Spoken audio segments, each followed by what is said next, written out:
వచ్చే నెల 3వ తారీఖు అనగా ఫాల్గుణ శుద్ధ పౌర్ణమి రోజున మధ్యాహ్నం 3:19 దగ్గర నుంచి 6:46 వరకు గ్రస్తోదయ చంద్రగ్రహణం ఉంటుంది. మన భారతదేశంలో అంతా కూడా కనిపిస్తుంది.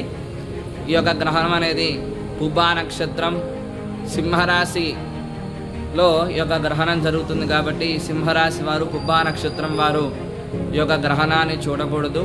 అలాగే గర్భిణీ స్త్రీలు ఈ యొక్క 3 గంటల దగ్గర నుంచి సాయంత్రం సుమారుగా 7:46 అన్నారు, 7 గంటల వరకు కూడా జాగ్రత్తగా ఉండాలి. అంటే బయటికి రాకుండా ఉండటం, ఇవన్నీ కూడా చేస్తూ ఉండాలి.